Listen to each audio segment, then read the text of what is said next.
Olá, eu tô aqui no canal do Centro Espírita JJ Rodrigues hoje para contar para você uma história que ilustra para mim por que Jesus nos fala que o caminho que ele nos ensina, o exemplo que ele nos dá, vai nos trazer uma vida muito mais leve, muito mais suave em termos de desafios, né? Ele diz: o meu fardo é leve, meu jugo é suave e, portanto, deve vir a mim, Jesus dizendo, aqueles que estão cansados e aflitos. Por que Jesus diz isso? Eu vou contar para você uma história sobre esse tema, mas eu te convido primeiro, se você se sentir confortável, a fazer uma respiração profunda agora para ter não só qualidade de presença, mas sintonia. Então a gente pode respirar profundamente e a gente pode agradecer a oportunidade de aprendermos um pouquinho.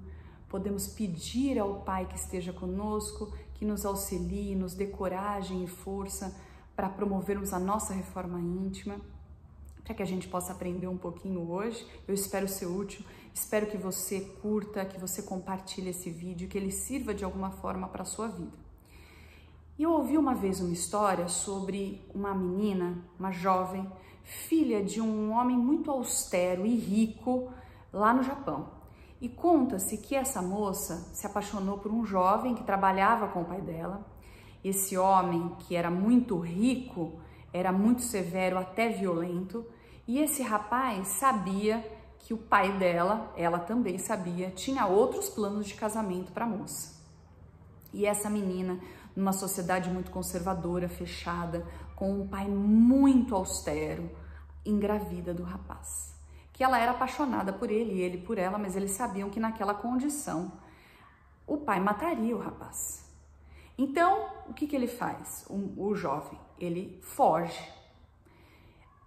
combinando com a moça que se ele se mantivesse lá, ele morreria. E a moça precisa então lidar com aquela situação.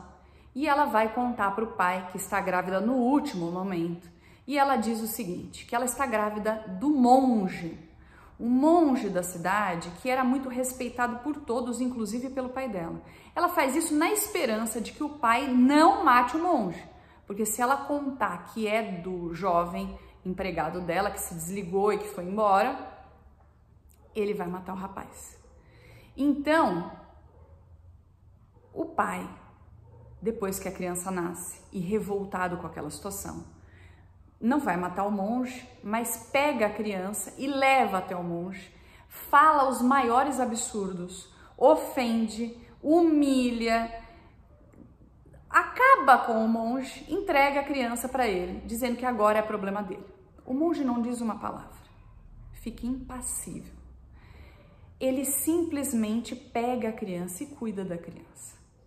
Passado algum tempo, sem nunca ter feito nenhuma acusação, a jovem ou ao próprio pai dela, esse monge recebe a visita do pai. Por que ele recebe a visita do pai? Porque o jovem volta para a cidade deles, agora já muito mais abastado, porque ele conseguiu se dar bem na vida, ele conseguiu ter prosperidade. E aí ele conta para o pai da jovem a história, que estava apaixonado pela moça, que já tinha se erguido na vida, que queria ficar com ela.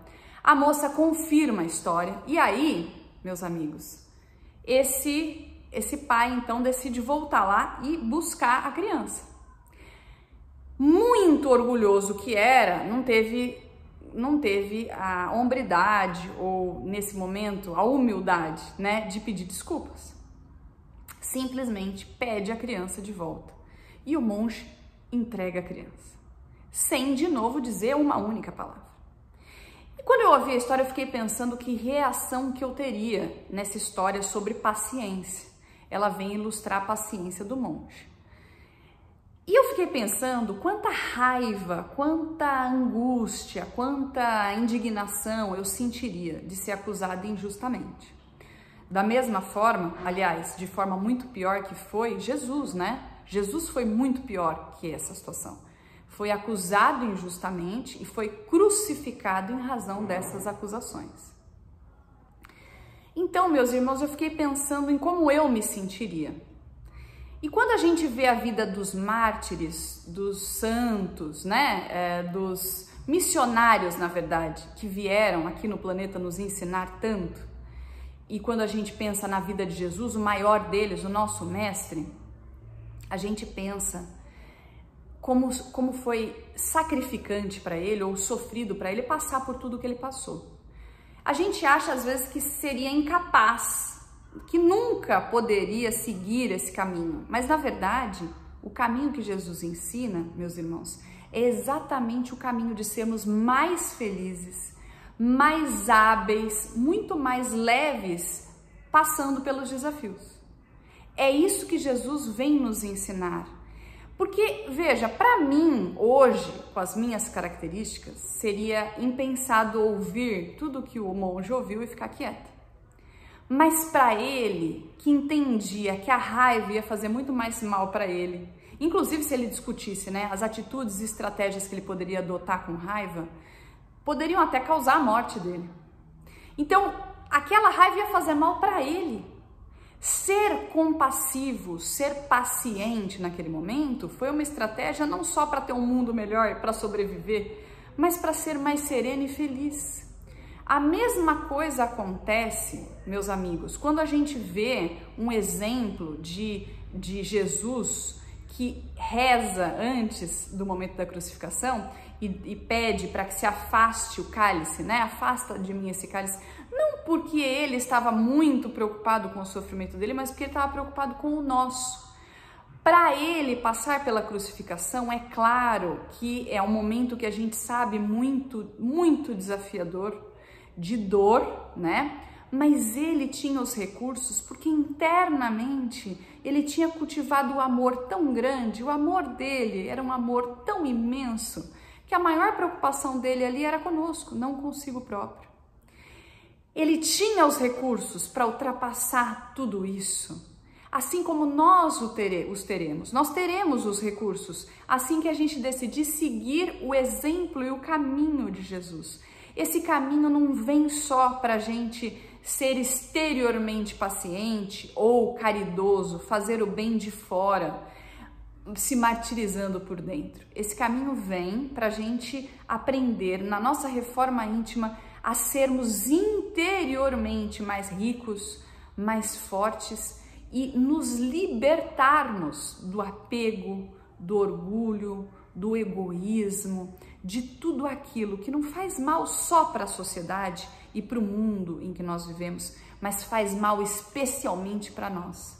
É por isso que o caminho de Jesus, quando ele fala que o jugo é leve, jugo que é essa peça de madeira que atrela os bois entre si e que também vincula os dois, prende os bois ao arado, esse jugo, esse cumprimento da lei que a gente precisa realizar, o cumprimento da lei de amor, de caridade, que é o caminho que a gente precisa aprender, é muito mais suave do que os descaminhos que a gente cria pra gente.